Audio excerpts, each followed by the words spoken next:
because you're trying to create a company.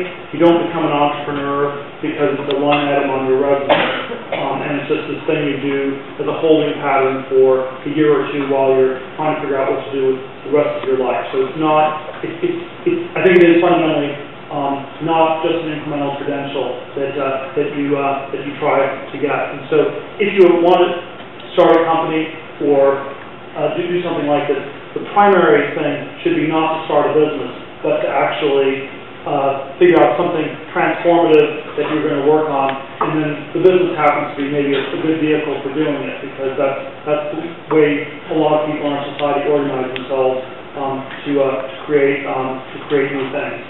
I tend to think the kinds of areas that I outlined are extremely promising ones in the sense that you won't have that much competition, and I think we're sort of at a point where there's actually a remarkable amount that could be done if people just try. So those are the ones I would look at. My other generic, somewhat generic thought on this is that I think it's incredibly important which startup people get involved in if they do it, because the range of outcomes is so wildly different. There's so many things that work incredibly well, and then you have this entire spectrum downwards.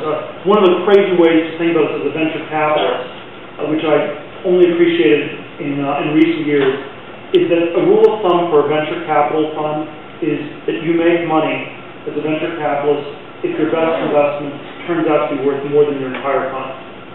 And so you invest in a company, and your stake in that ends up being worth more than your entire fund. You make money. That's sort of obvious. The inverse also happens to be true, which is that if your best investment ends up being worth less than your whole fund, your fund probably doesn't make money because investments 2 through N are worth so much less than the top ones. There's this incredible long tail distribution to these things, and so what I think that means in terms of starting companies is it's very hard to figure out if you're going to be in the startup that's going to be number 1 or it's going to be 2 through N. Hopefully, if we're doing well, even 2, 3, 4, 5, 6, and so on will be very successful companies. And because that's so hard to figure out, you might as well do something you're really passionate about and that you're really interested in. And I think sort of one of the other variations of this is you might as well try doing something big. You're taking like an insane amount of risk if you're starting a company.